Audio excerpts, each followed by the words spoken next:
France Bleu Paris. Circuit bleu, côté expert, Corentine Fels.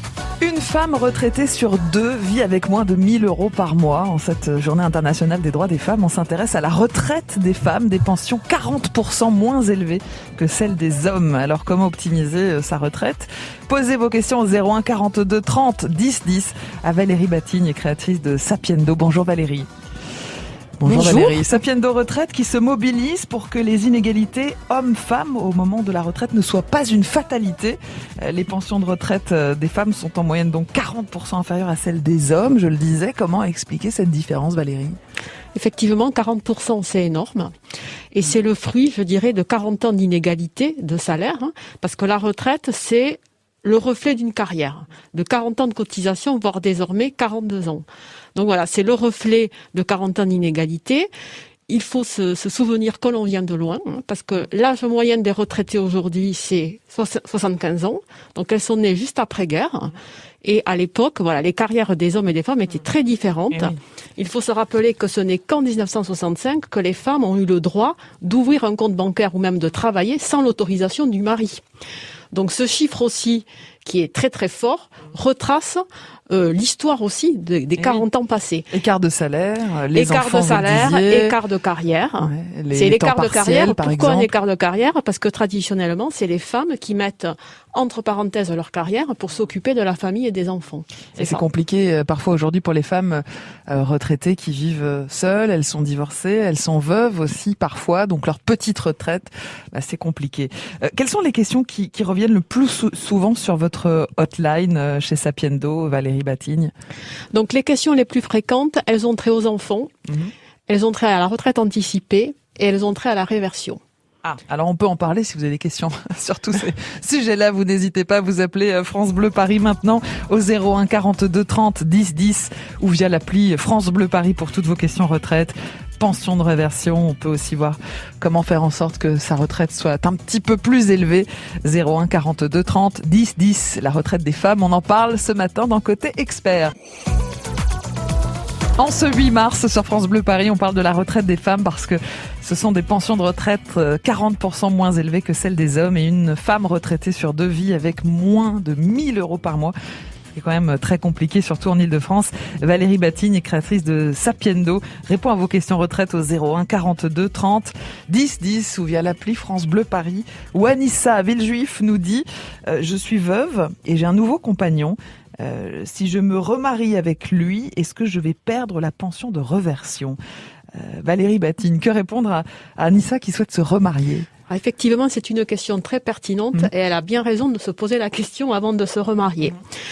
Donc la réponse, il y a deux réponses parce que Anissa en fait aura deux retraites. Elle aura une retraite issue du régime de base.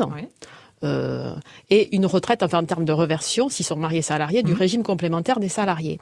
Et la réponse n'est pas la même dans la retraite de base et dans la retraite complémentaire. D'accord. Donc dans la retraite de base, le fait qu'elle se remarie ne va pas la priver de son droit à réversion. D'accord. Elle aura toujours droit à la pension. Il faut quand même qu'elle fasse attention à quelque chose, c'est que dans la retraite de base, la réversion est soumise à une condition de ressources. Et on prendra les ressources de son mari dorénavant. Compte, voilà, ses revenus à elle et celles de son mari, mais comme on aurait pris celles de son concubin ou de son partenaire de Pacs. Donc en fait, si elle vivait déjà avec son futur mari, ça ne va rien changer.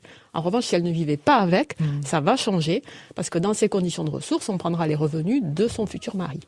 Et pour la complémentaire alors pour la complémentaire, c'est différent, parce que là, c'est clair et net, le fait qu'elle se remarie va la priver de la pension de réversion de son ex-premier mari. Voilà. Oui, donc c'est pas forcément une bonne idée de se remarier. Donc c'est pas forcément une bonne idée, mais en revanche, elle gagnera quelque part le droit à la pension de réversion de son futur mari. Oui. Donc voilà. tout ça se réfléchit, donc se tout calcule. Ça se réfléchit, je dirais même se calcule. Il faut estimer les droits à réversion comparés entre celles de l'ex-mari et celles du futur mari. Voilà. Donc ça se calcule et donc elle a raison de se poser la question. Julienne, à Montmorency, nous dit « Mon ex-mari est décédé, je suis restée 20 ans mariée avec lui. Il s'était remarié avec une femme avec qui il est resté marié seulement 5 ans. Ai-je droit à quelque chose au niveau de la pension de réversion ?» Ah, alors quand il y a eu plusieurs mariages, Valérie Batigne, comment ça se passe pour la pension de réversion ? Alors quand il y a eu plusieurs mariages, eh bien le droit à la pension de réversion est divisé au prorata des mariages. D'accord, donc c'est le temps passé marié à la personne qui compte. Exactement. C'est pas la dernière épouse qui prend tout. Non. C'est partagé. Donc, au cas particulier, si elle est restée mariée 20 ans et que la seconde épouse 5 ans, elle aura 20/25e, soit 80% de la pension de réversion, que ce soit de base ou de complémentaire, là, les règles sont les mêmes. 01 42 30 10 10 pour toutes vos questions retraite. On parle de la retraite des femmes aujourd'hui, évidemment, c'est le 8 mars. On en profite parce qu'il y a encore beaucoup d'inégalités sur le front des retraites. 01 42 30 10 10 ou vos questions aussi via l'appli France Bleu Paris. On parle de la retraite des femmes ce matin dans Côté Expert parce que aujourd'hui nous sommes le 8 mars et qu'on constate encore qu'une femme retraitée sur 2 vit avec moins de 1 000 euros par mois et avec une pension inférieure de 40% par rapport à celle des hommes. C'est une moyenne. 01 42 30 10 10 pour vos questions retraite à Valérie Batigne, créatrice de Sapiendo. Béatrice nous rejoint depuis Joinville-le-Pont. Bonjour Béatrice. Oui, bonjour. Votre ex-mari vient de se remarier. Oui. Ça vous inquiète pour la pension de réversion ? Ça m'inquiète énormément pour la pension de réversion, en sachant que, bien entendu, j'ai une très petite retraite, comme beaucoup de femmes, et qu'il y a un bruit énorme du côté des politiques pour supprimer la pension de réversion pour les femmes divorcées. Donc, je fais partie. Donc, j'alerte les mouvements féministes. Personne n'en parle pour le moment. Bien sûr, on a plein d'autres sujets dans la tête encore actuellement, et des sujets très graves. Mais c'est un sujet important, vous avez raison, c'est un sujet important Béatrice. Parce que beaucoup de femmes sont pénalisées déjà pendant leur carrière, j'en fais partie, et après, c'est encore pire, et malheureusement, l'espérance de vie est supérieure à celle des hommes. Donc, qu'allons-nous faire quand nous aurons 95 ans, n'est-ce pas, et rien. Alors Valérie Batigne, c'est vrai qu'on entend ce bruit-là depuis quelques années, que la pension de réversion risque d'être supprimée, peut-être prioritairement pour les femmes divorcées. Que pouvez-vous répondre sur ce point-là ? Alors, sur ce point-là, je suis plutôt optimiste, parce que je peux vous dire, c'est vrai, c'est des rumeurs qu'on entend depuis longtemps, je dirais 10, 20 ans même. Et en fait, moi, je ne connais pas de projet de loi sérieux qui interdise la pension de réversion en général ou aux femmes divorcées en particulier. La seule chose qui pourrait arriver, je pense, c'est qu'on mette certaines pensions de réversion sous condition de ressources. Actuellement, on a droit toujours à la pension de réversion, mais certains régimes, dont le régime de base, du régime général, la soumet à une condition de ressources de la personne qui réclame la pension de réversion. Et ce n'est pas le cas dans les régimes complémentaires. Donc ça, on pourrait imaginer que, mais je dis bien imaginer, moi je n'ai rien vu de sérieux, donc je ne pense pas que ce soit un danger. Ce ne serait pas sérieux, effectivement, de pénaliser encore les femmes. Non. Et puis, de toute façon, il y aurait, je pense, des conditions de ressources tout de même. Bien sûr. Alors, sur l'autre partie de votre question, Béatrice, on a répondu juste avant, c'était la même question de Julienne de Montmorency.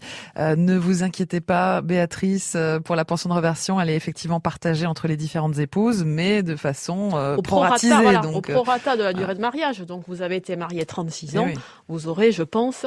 une grosse partie de la pension. Mais c'est vrai, une grosse partie, c'est pas 100%. C'est pas 100%. Merci en tout cas Béatrice pour vos questions. Merci à vous. Merci à vous. Et bonne journée à Joinville-le-Pont. On va retrouver Paul maintenant à Paris dans le 16e arrondissement. Bonjour Paul.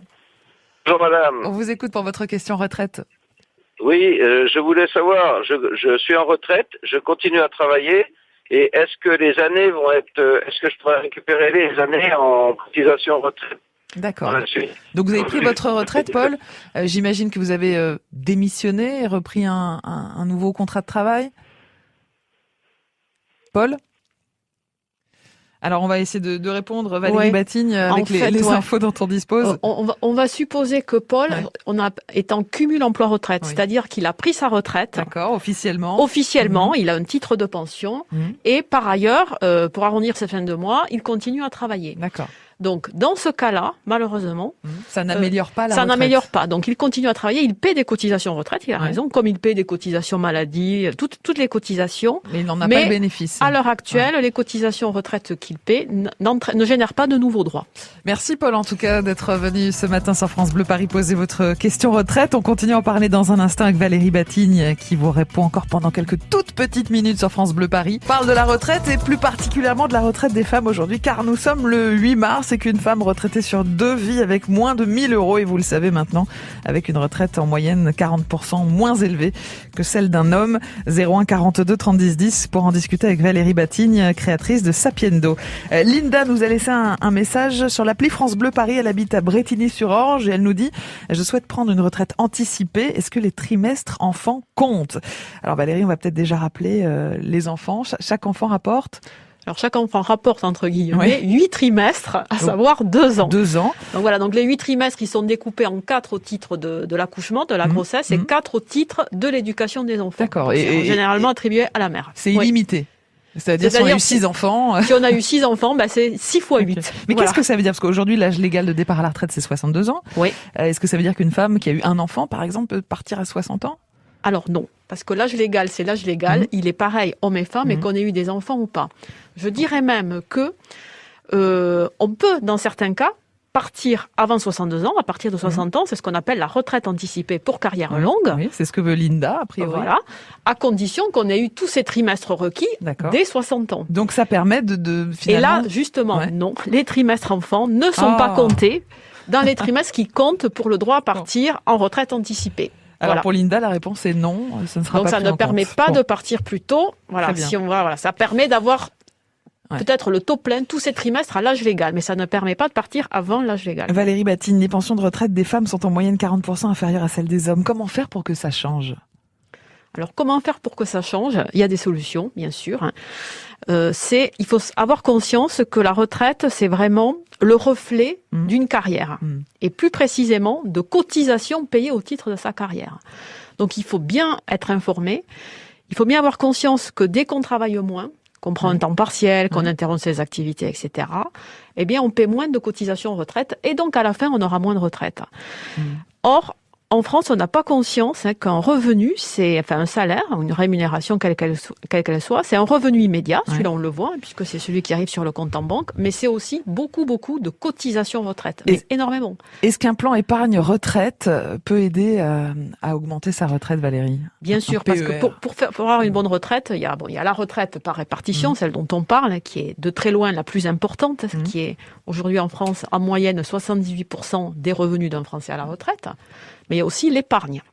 Et dans l'épargne, vous parlez du PER, c'est le plan d'épargne retraite. Ça peut être assimilé à un livret retraite, qui a certaines caractéristiques, parce que les sommes sont bloquées jusqu'à la retraite, sauf exception.